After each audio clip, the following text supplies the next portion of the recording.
There is a concept in real estate called house poor. Basically, what it means is if you get a mortgage on a home and let's say it's worth $500,000, the problem is that it's more than you can afford. Therefore, at the end of the month, you have no money in the bank. And that's actually the problem with the hobby right now, is that you are card rich and cash poor. You have all of these cards that are worth X amount of dollars. The problem is that nobody has any money in the bank. And I know that you're like, oh, that's not true. I have money in the bank, but let's be real here.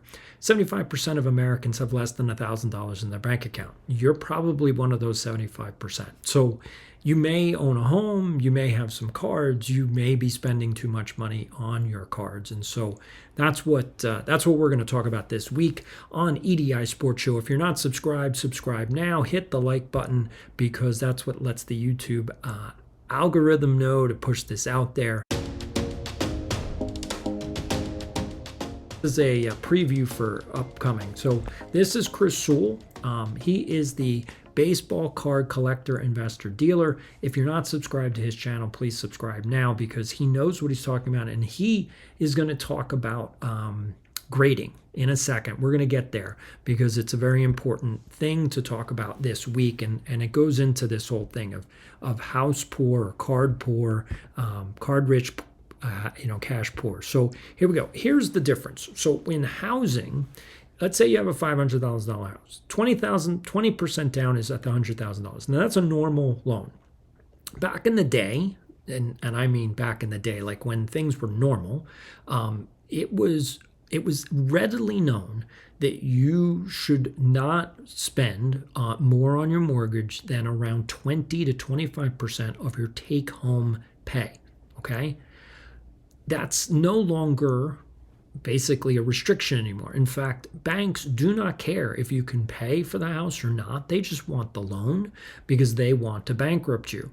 And so the point being is that people are buying homes that are between 40 to 50% of their take-home pay, which means that you get to this issue, which is your house rich, cash poor, your house poor. Now, here's where this gets into play with cards. So let's say that you have $10,000 worth of cards. So that's how much you spent on cards. That's how much you own. Like, so you have all of these cards, I got all of these cards, and it's again, I had 8 million cards, so I had way more than $10,000 worth of cards. But my point is your collection is probably worth around $10,000, maybe more. But again, you spent all that money. The money's gone. These cards are not cash. They're not liquid. This is a card, and in order to get cash, you have to sell it. Otherwise, it's card rich but cash poor. You don't have cash. You have a card. So $10,000 in your cards means that your cash is tied up. It's tied up in this collectible. You want to call it an asset, that's fine. It's tied up in the asset. You don't have the cash. So you have $10,000 worth of stuff that you then have to sell in order to get the cash back. And when you go to sell it, you're not going to get the full value. You already know that. Everybody gets a discount. So if you're selling it to a dealer, you're taking a big discount. If you sell it at a show, you're only taking a smaller discount, but you're taking a discount no matter what. So your $10,000 worth of cards isn't really worth $10,000 worth of cash. Anyway, my point being is that today, if you want to buy a $500,000 home, you need to take home $136,000. That's after taxes if you want to be able to afford that house on a $400,000 mortgage. Well, how much do you need to take home in order to have $10,000 worth of cards? Because $10,000 out of your income, because again, it's not cash, it's cards, you need to be taking home $100,000 a year. Now, I don't know about you, but most of you are not taking home $100,000 a year. Now, some of you are. But some of you that are taking home $100,000 are spending more than $10,000 a year. If you're buying any one of these modern wax boxes, you're getting taken to the cleaners. So here we go. This is what house poor is. You have a $500,000 home, you have a $400,000 mortgage, and you have no money in the bank at the end of the month. Let's take that to the next example. Card poor. You have a 10 to 20K collection. That's what it's worth. And you have no money in the bank at the end of the month. You are card poor. That's what I'm talking about. Card rich, cash poor. And part of this issue that that I'm bringing up, and the reason that I'm bringing it up is because of the issue of grading. And so that's why I want to go to what Chris Sewell is talking about, because he is making a very good point. Okay, so here's the point that Chris Sewell is making. What he's saying, and I went over this last week. Okay, so last week I talked about the Luka Doncic rookie card, the Panini rookie card. Okay, the Panini Prism rookie card, and how that card broke the internet. We got a couple comments that are going to go into, well, why did I pick that card? We'll get to that. But my point being is that that card has 38,000, more than 38,000 graded cards with PSA. So 38,000 cards were sent in the PSA to get graded, and over 20,000 of them are PSA 10s. So let's see what Chris has to say, because this is so important. The value proposition of grading individual cards. And I have personally found over the last few years that there are a lot fewer cards that it makes sense to grade from a value proposition. And in my opinion, this is really for two reasons. One is that because of the high pop counts of some of these modern cards, and really these ultra modern cards, PSA 10s just aren't worth what they used to be, and particularly PSA 9s really often have almost no value on ultra modern cards, or very, very little appeal to collectors. The second reason is that PSA has gotten stricter with their grading standards, and this is something I've definitely experienced and feel strongly is true.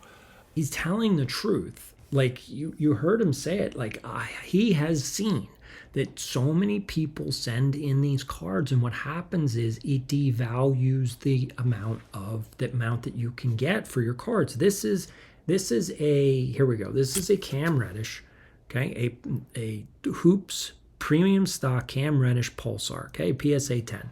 So this is one of those shiny cards, and we're going to get to the comment. There was a comment of, I only buy parallels and refractors, and because that's just going to be worth more money. So here you go. This is a parallel. This is a, it's a pulsar. I wouldn't say it's a refractor. So it's a pulsar. It's a PSA 10. Okay, so there you go. It's a PSA 10. We're not talking about PSA 9. We're talking about PSA 10. And so my point being is that this card isn't worth any money. Like, it's just not worth any money. This card is worth $8. So you could buy all the parallels you want. You could buy all the refractors you want. You could buy all the numbered cards you want. But if there's so many PSA 10s, now obviously Cam Reddish is not, one of the superstars in the league. He's not a Zion. He's not a Luka. He's not an Anthony Davis. We're not. He's not a Giannis. He's not a Wemby. I understand that, but my point being is that there's only a handful of those players in the league. And so here's the question, like you're not getting the type of value from LeBron and Steph at this point in their career. You have to go way back to their early cards to kind of see any of that, value.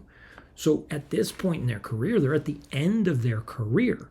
And so that's the issue, is that the modern cards of Steph Curry and LeBron James aren't worth any money. You're not gonna be spending hundreds and thousands of dollars on those cards. If you want the real high-end cards, you got to go all the way back. You got to go back 10, 15 years because they've been playing for so long.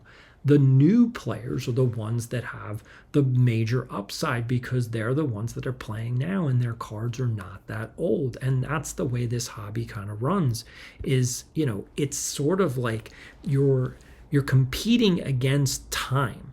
The more a player plays, the less their cards are worth through their career.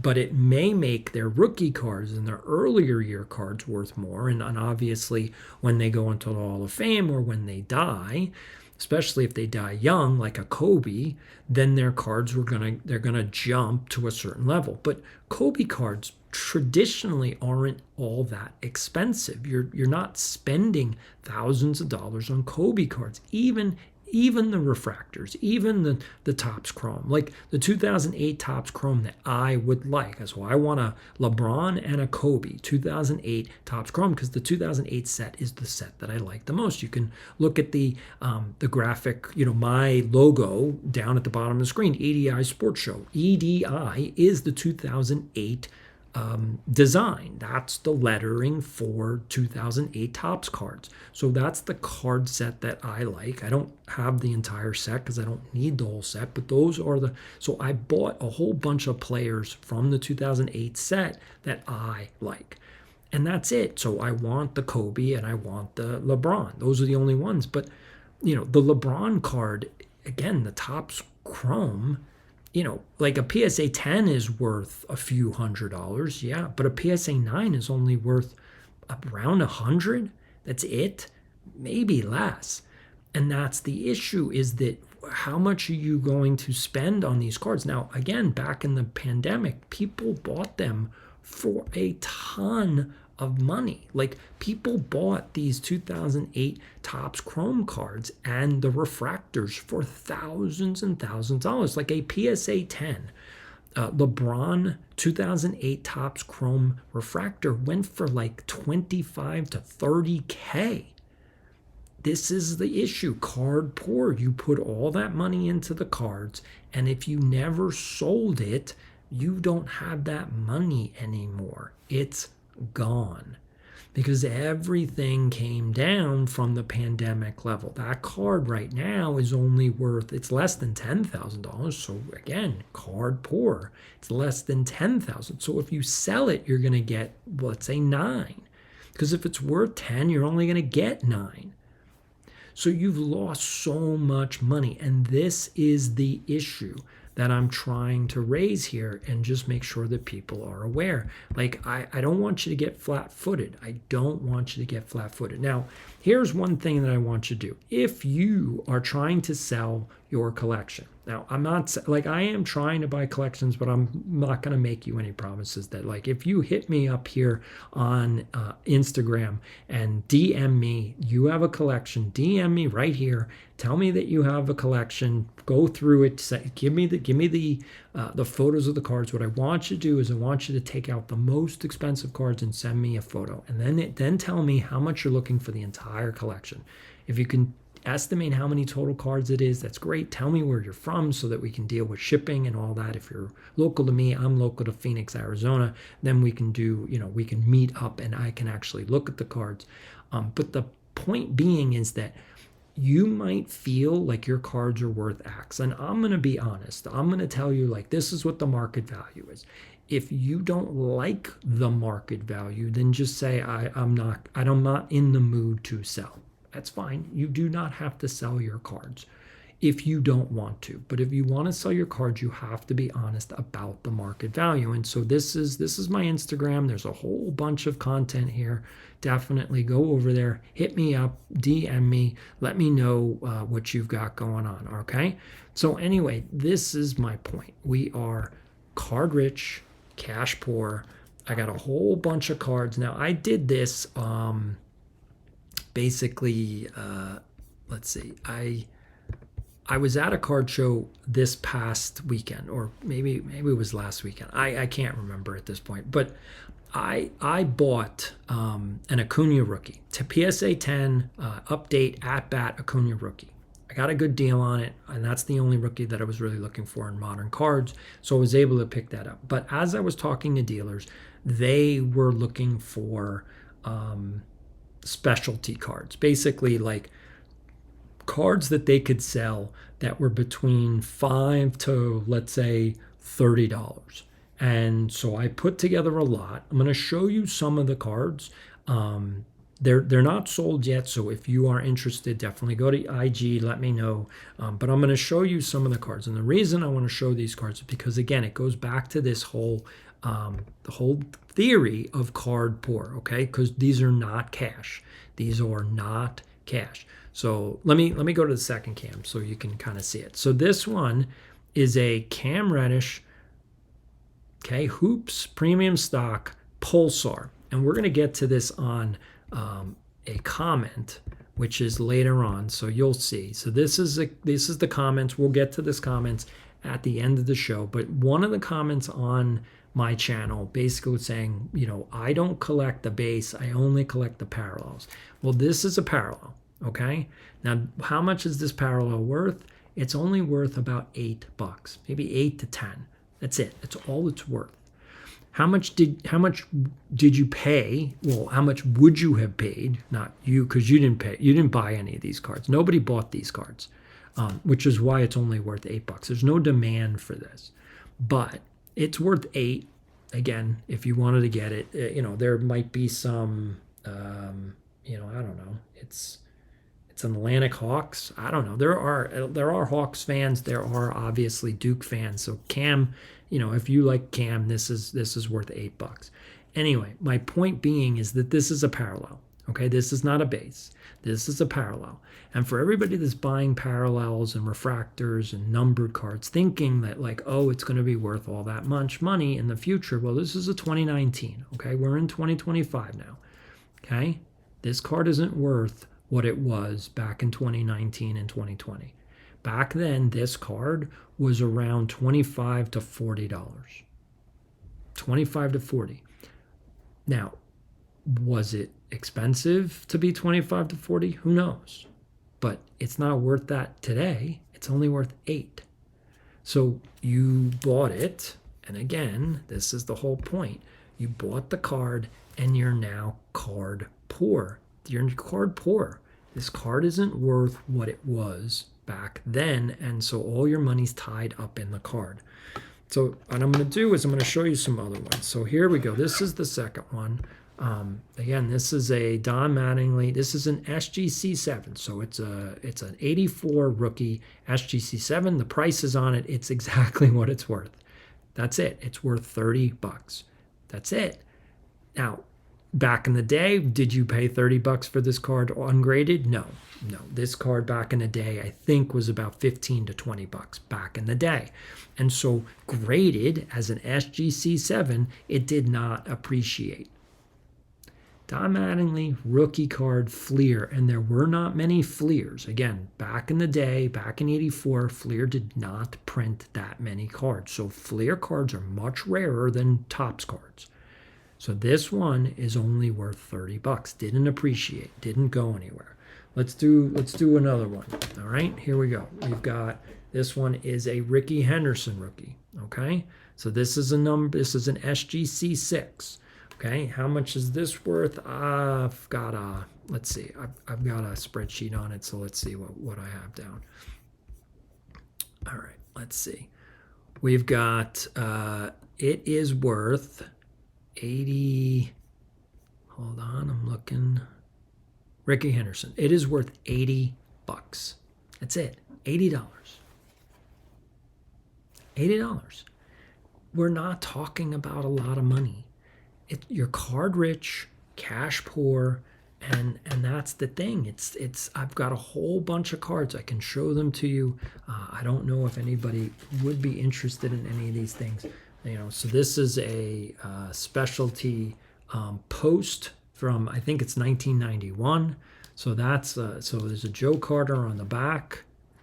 It's a pack of, I think it's 3 or 4 cards. Pedro Guerrero. So there's 2 others in here. Again, these are Gem Mint post serial cards. You can kind of see maybe through the thing. So that's post serial. Okay, these are from, I think these are 1990. Again, it's a specialty thing. We've got a Wade Boggs Fleer rookie, okay? We've got Ricky Henderson 84. We've got a Luis Aparicio 71. We've got a Clemens rookie, okay? We got a Brett Hull Pro Set. Here's another one. Mike Schmidt 75. Let me see if I can find the most expensive card, because there was one card. Yeah, here we go. This is the most expensive card in the entire lot. Okay, this is the second year, and I've looked at this one under the loop. Okay, so I looked at this under the loop, and this one is really good. In fact, I have the spreadsheet right here. So I said that this one would probably grade, where is it? Oh, I don't think, actually, I didn't put what I thought the grade would be. I think it would have been about a 6 or a 7, which would make this a $90 card. $90 card. Again, and if you go to eBay, you will see these ungraded. They will be going for that much money. They will be going for that much money because of the fact that no one graded these back in the day, and the condition of them is not good. And so going back to what Chris Sewell was talking about, okay, so if we go all the way back to what Chris Sewell was saying, he's saying that everybody's sending in their cards for grading, and everybody's getting PSA 10s. Like I said, with the Luka Doncic rookie card, there was over 20,000 PSA 10s.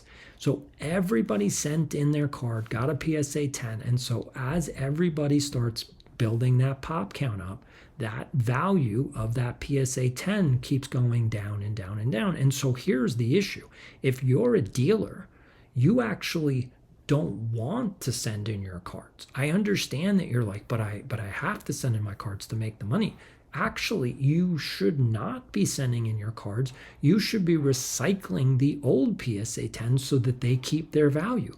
Every time you send in a card, you are lowering your profit margin. You're basically just giving money to PSA. You're not making money on the back end because you're losing value every time a new PSA 10 comes on the market. Now, to be quite honest, the dealers aren't the ones losing the money because they're the ones they're grading them right at the beginning. It's sort of like a Ponzi scheme. It's sort of like an MLM. It's like a multi-level marketing. So the people who grade the cards first, they're the ones that make all the money. And then if you buy it second generation, third generation, fourth generation, again, like month 2, month 3, month 4, if you're buying PSA 10s 3 months after they've come out, you're the sucker.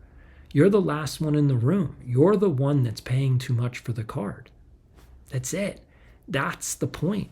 And that's my point. Like, that's what I want people to start to realize is that once the card comes out, you have pretty much 6 weeks to make a profit. 6 weeks. That's how fast the hobby is moving. And if you don't sell your cards within 6 weeks and you buy a card 3 months later, you're probably overpaying at this point. You're probably overpaying, and you're going to get to this situation where you have a collection, again, on paper, that's worth 10 to 20K, and you feel good about it. You're like, oh, I have a nice collection. And that's why I want you to all, I want you to DM me. I want you to send me a message over here. I want you to send me a message on IG, okay, on Instagram. And I want you to send me pictures of your collection. I want you to tell me, like, hey, I've got this. I think it's worth around $10,000. And I'll tell you honestly and be like, okay, yeah, you might have something. You might have a collection that's worth more than $10,000. Given the cards, I don't know. I don't know what you guys have. But I'm going to be honest with you and be like, yeah, I don't think that you have a $10,000 collection here. I just don't think that you do. And I'm not here to tell you that because I want to be mean. I want you to know what you got. But the point being is that, are you really card poor? Like, do you have too much money tied up in your cards and you do not have enough cash in the bank to be able to deal with your regular expenses? Not only that, but do you not have any cash to go out and buy a card that you want as it comes back down? And like I said, the card market is going down. What it seems like is that it's going down very, very slowly. Like, I'm gonna be honest, like it is. It's going down, but going down very, very slowly. Like, it is not going down at a fast pace at all. And so where the card market was last year to today, it's down. Where the card market was 2 years to today, down even more. Where the card market 3 years compared to today, down even more than that. Again, the trend is down each and every year, and it will be down again this year in 2025. everybody, even Jeff Wilson just did a video with Trike, basically going behind the scenes of our Cards HQ, and I don't really believe his numbers. He said, he flexed that he thinks that the Cards HQ is going to do about 15 million in revenue. Now that's not profit. Again, that's just revenue. I don't think he's getting to 15 million unless he has some other revenue stream that he's not talking about, because I just don't see that. He says that he's doing around 10 million right now. And if that's the case, then I think for 2025, like if that's true, if he's already doing 10 million, and he already admitted that the majority of his sales are on TCG, so that's Pokemon and the other trading card games, okay? So the majority of his sales are not sports cards. Let me be clear on that. The majority of his sales are not sports cards. That's the point. Is the sports card market is in a downturn. It's not dead. It's not going anywhere. The hobby is healthy. If you go to a card show, you're going to see a ton of people there. But you're also going to see there are so many more dealers that are just focused on Pokemon and TCG. There are less and less sports card dealers going to every single show. In fact, dealers are cutting back on the amount of shows that they're going to do. So the local dealers now have an opportunity to get a table. There are tables available at most shows. They're selling out still, but there are tables available. If you ever want to be a dealer, this is the year to do it. But that's my point. My point is that the card market, the sports card market, is coming down slowly. And what's replacing it, because the hobby is robust, what's replacing it is Pokemon and TCG. This is the year that basically that part of the market is taking over. And that's the hot thing. That's what's selling. Now, in the video, I don't know if you guys saw that video with Jeff Wilson. I might be able to find it. Let me see if I can find it. So let me go and let me see if I can find it for you guys. So let's see, Cards HQ.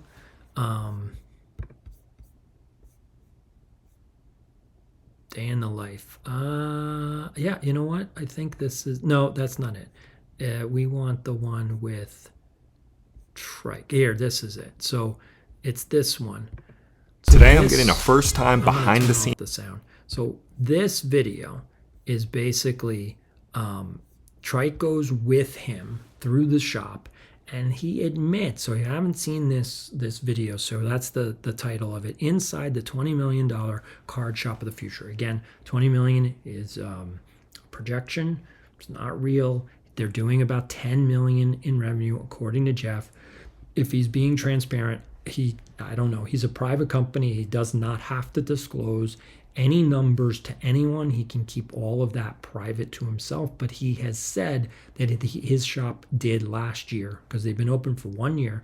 For 2024, they did 10 million in revenue. What they're doing on profit, I have no idea. And I will say that their profit is probably pretty low. They're not making much money on sports cards. He even admitted that. He said basically we sell sports cards at the lowest price that most card shops sell for. And from what I can tell, he's being honest about that. His prices are pretty much at comps. So if he's paying, let's say 80% or 75% of comps, and he's selling at comps, means he's not making that much money. Because remember, you have all of the fees, and he has overhead at Cards HQ. So it's honestly, his sports card market is really just about content, and he's probably breaking even on his sports cards. Where he's making his profit is on Pokemon and TCG, which he's probably making closer to probably 45%, I would say. And he's got some other revenue streams where he's able to make some extra money on the lower end stuff, because he's got a Whatnot stream. I think he's got an eBay stream. He's got maybe a Fanatic stream. Like he's got a bunch of streams. He also is doing breaks, and that's probably making him some profit, maybe 25%. I can't imagine he's making more than that, unless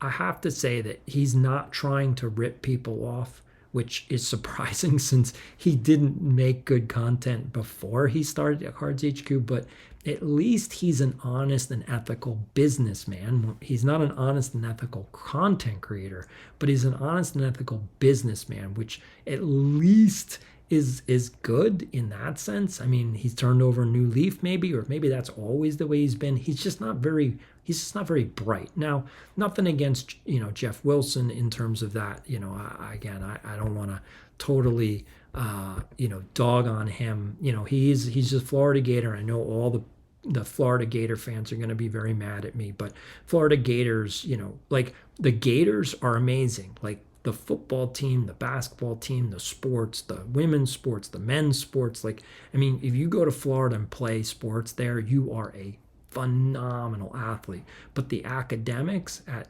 Gainesville, you guys are idiots. I mean, like, you major in drinking, you major in partying.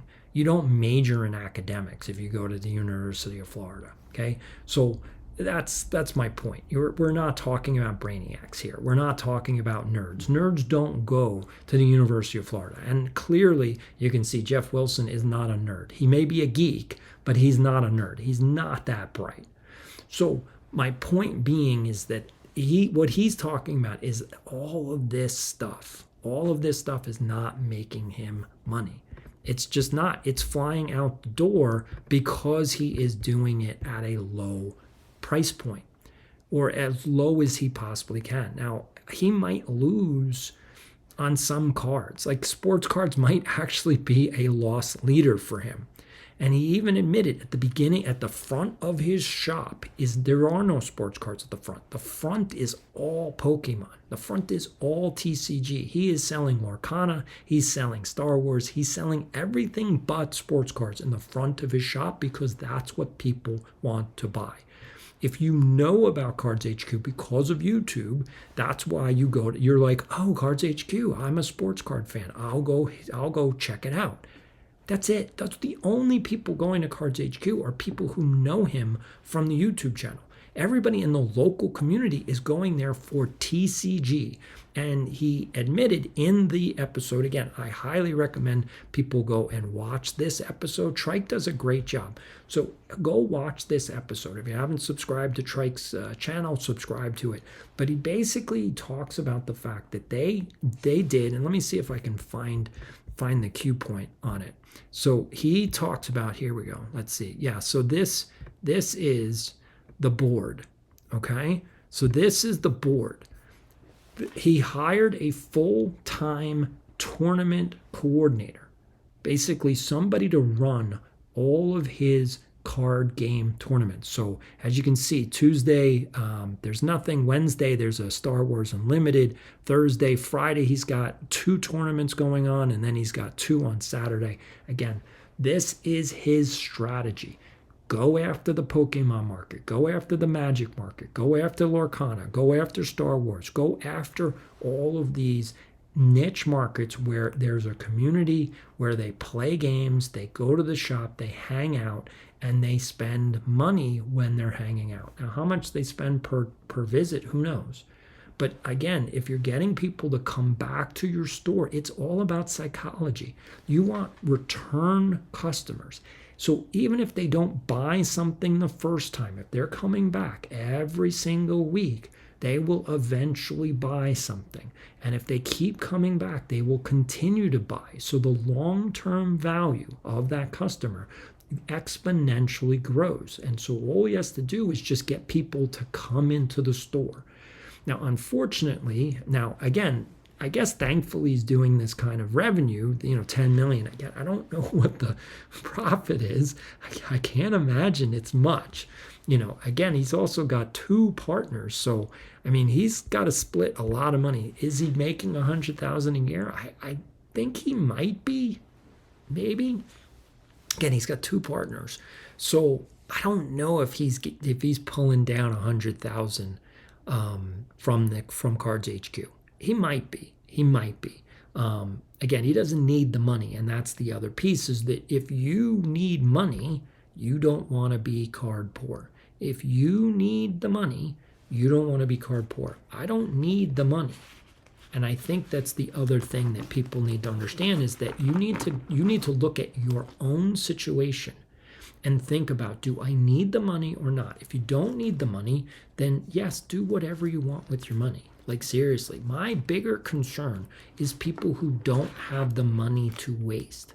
And maybe that's not been communicated effectively. That's on me. I haven't communicated that effectively. If you don't have the money to waste, like if you need the money, then sports cards are not the right thing to buy. That's it. That's the only advice that I have. If you need the money, if you are strapped for cash, sports cards are not the thing to buy unless you are going to hustle. And I don't know, I mean, you guys can hustle. Like some of you out there are real hustlers. So if you are into the hustle game, then sports cards is a decent way to make a little bit of money. If you want to make a lot of money, then you got to do this full time. You can't do this part-time and try to make a lot of money. If you do this part-time, you could make, maybe in a year, again, if you hustle and you're really good at communicating and texting people and following up and doing all the sales, and you have to keep a lot of contacts, you have to build a ton of relationships. Like you need to have like 100 to 200 contacts on your phone that you are constantly texting every single day. Like, hey, what cards are you looking for? Hey, how much would you pay for this? If you see a card, if you go to a card show, basically you could take a picture and send it to your whole group list and be like, look, who wants this card? And then just kind of get the text back and be like, and you'll see which cards have demand and not. But that means you have to have like 100 to 200 contacts in your phone. This is a hustle game. And if you have that kind of hustle, you will make money. And you can make, again, if you just do card shows on the weekend, if you just do that based on your contacts, then you will be able to make maybe, a few thousand a month. If you do this full time, then you can really up that. And so then you have to do card shows, and you have to do a whatnot store. You have to start selling every single day. And if you sell every single day, you absolutely can make anywhere from a few $100 a day to $1,000 a day. And if you add that up over a course of a year, let's say you work 300 days a year, that's $300,000. It is totally possible, but you got to understand that this is like day trading. This is a high risk, high reward game. You have to hustle, and you're going to make mistakes, and you're going to get burned, and you're going to be like, oh, what did I do? What did I do?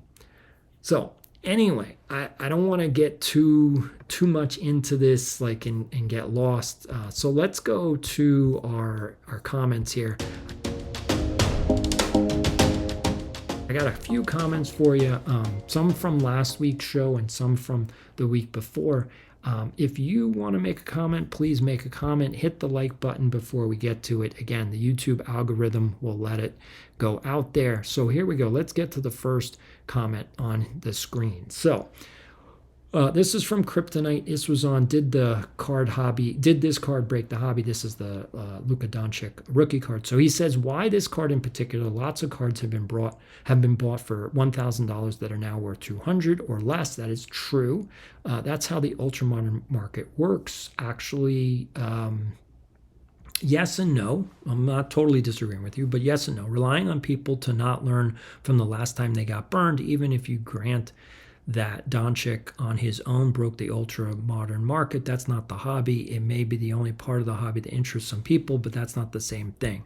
So I appreciate the comment, Kryptonite. I'm not sure I understand the actual message that you're trying to say, because you kind of go back and forth. You agree with me, but then you don't disagree with me, but then you don't really explain why you don't disagree.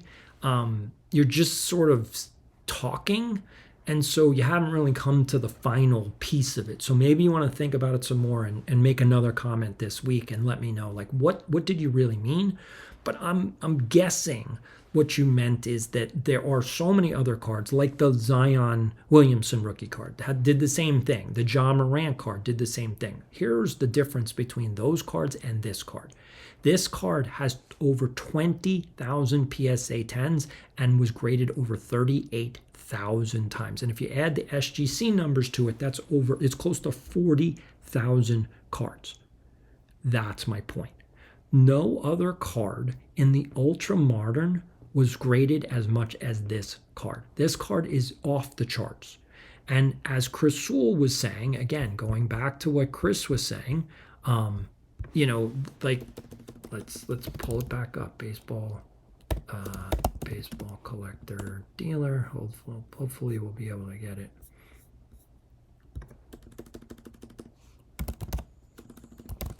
Card collector investor. Here we go. So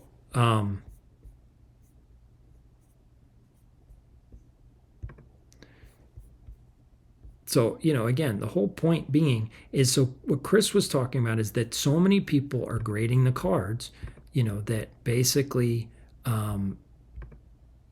he's not getting his bang for his buck anymore. He's just not getting his bang for his buck. And that's the point. He's not getting what he used to get because everybody's grading their cards. Back in the day, nobody graded cards. So when you do an older card, like I got both of these cards graded in 2020, I want to say 22 or 23, okay? So it was actually, no, it's 23. 2023, I got these two cards graded, okay?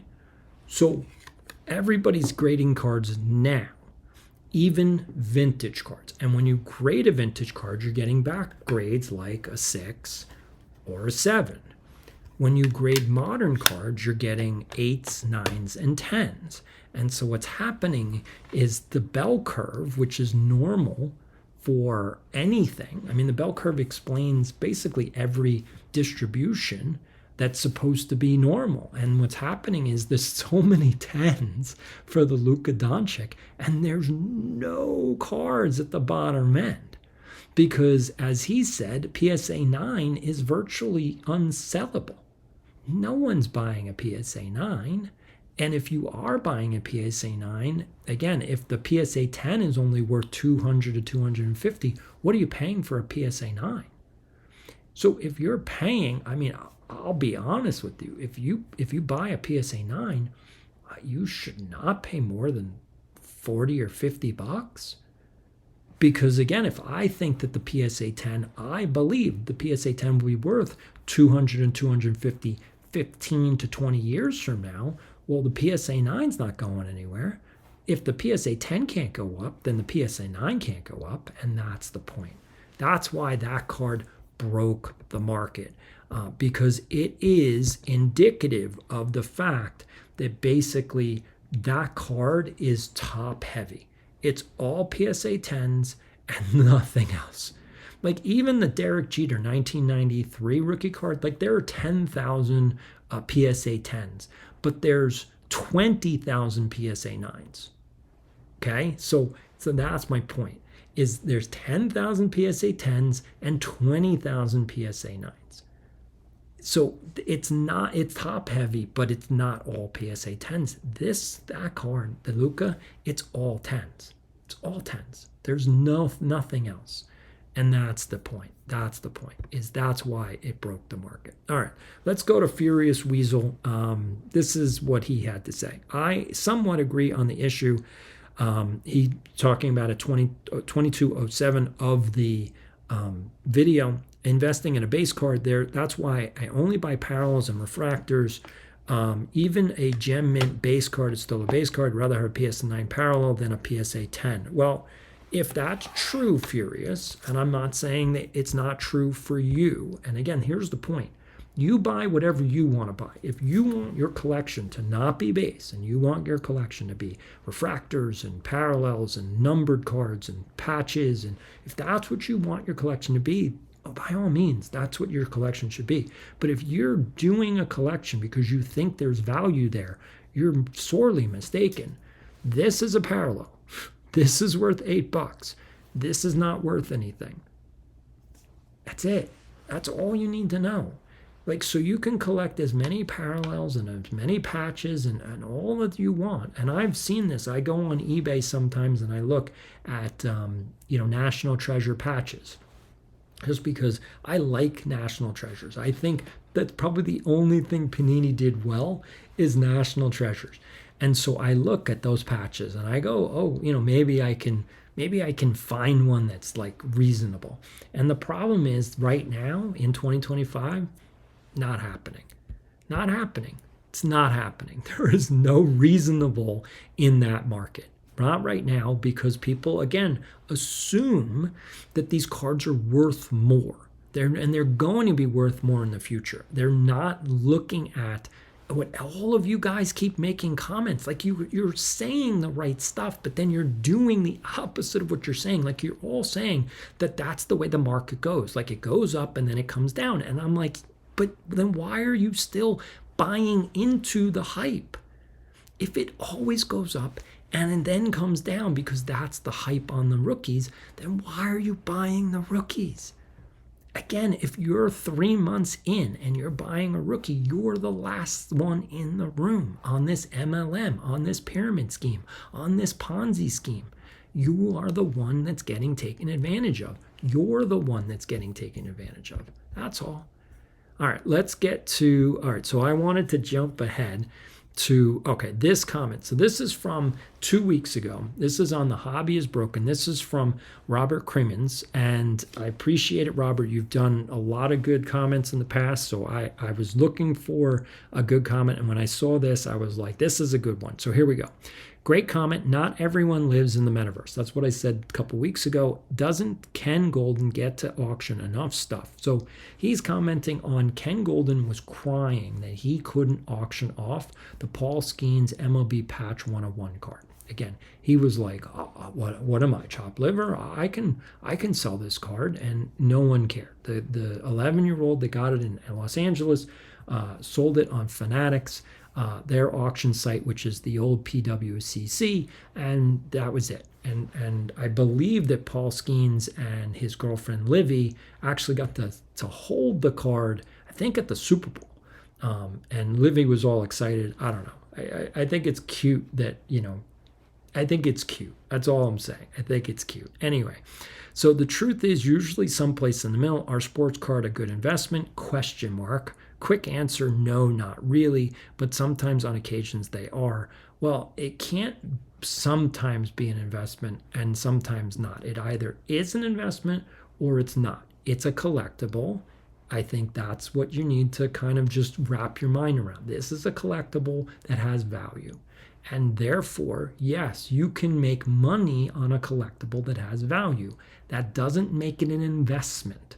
An investment needs to have some kind of time horizon where you can kind of track and say it's going up X amount or it's going down X amount. We don't have that level of transparency.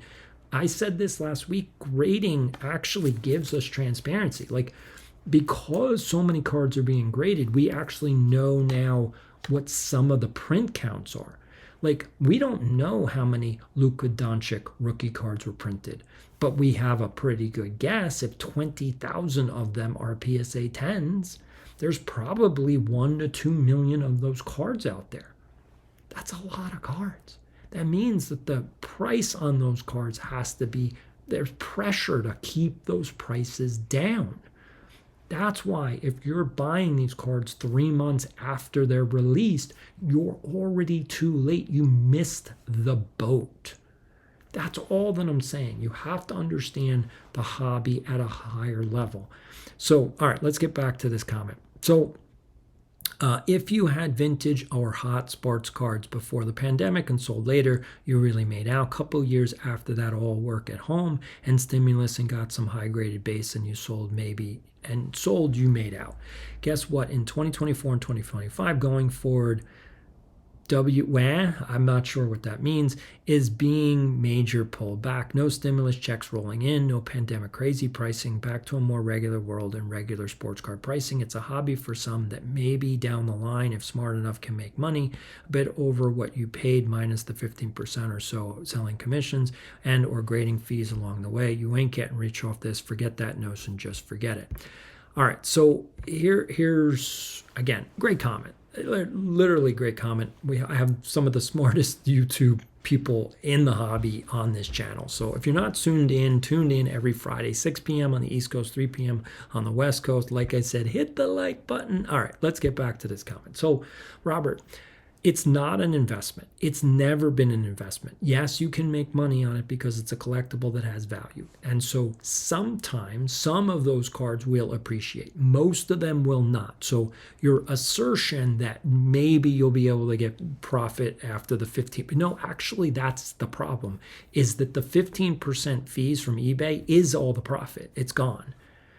That's it. Like, that's why I don't sell on eBay anymore. There's no point. I don't have a big enough audience. Like, you need to have 50 to 100,000 people following you in order to be able to sell effectively on any one of these platforms. And that means, or you have to be on Whatnot every single day and people know I'm going to go to that store. Because if you have 50 to 100 people in your Whatnot stream, then you can sell your cards. If you have less than that, you are going to get undercut like you wouldn't believe. Now, I don't know if Whatnot is subsidizing the people on Whatnot anymore. They were actually paying for all the shipping. They were paying the people on Whatnot to sell. So if you weren't making the money necessarily on the cards, Whatnot was paying you sort of like a tip, a gratuity to sell on their platform. If that goes away, then most of the people are not making any money on Whatnot. But if you have 50 to 100 people in your Whatnot stream, you will make money because enough people will bid the prices up. Again, if you're selling low-end cards, you're going to make more money on that because if you can buy them for 25 cents, you can sell them for $1 to $2 each. That's where your profit's coming in. That's a lot of profit. Again, you got to sell a ton of cards, which is why you got to hustle. You got to be on every single day. But most of these cards, again, this card is worth 90, but this card, let's see. I'm trying to look for, I don't have that many lower end cards, but this card is not worth 90. Okay, this card is worth around 18 bucks. Okay, this one is worth around 10. This one is worth around 3. Okay, most of these cards, like, and I was pulling out cards that could be at least 10 bucks. So most of them I have here are about $10. Again, if you saw any card that you want to, just go over to my Instagram. Let me know. Hey, hit me up here, Instagram. This is my Instagram. Definitely hit me up, hit me a DM. Let me know that you want something. And we'll figure it out. The shipping problem, the shipping fees is really the problem with the modern hobby because it costs so much to ship cards now. Like if you, unless you're doing in plain white envelope, which means that you can't send that many cards.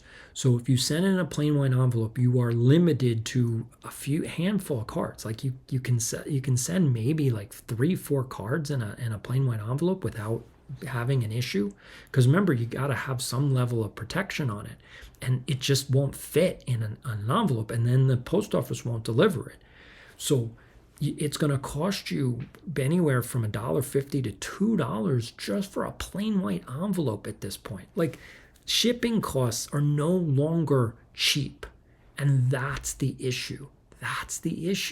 So going to a card show is now the most effective way to get the best price. The problem is that a lot of dealers are not trying to sell their cards. They're holding on because of this issue. They are card poor.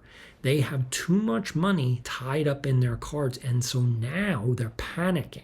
They don't want to sell their cards for what the market says. They want to try to recoup their losses. And once you start chasing the hobby, once you start going, I want to make the money back, you're done. Your career is over.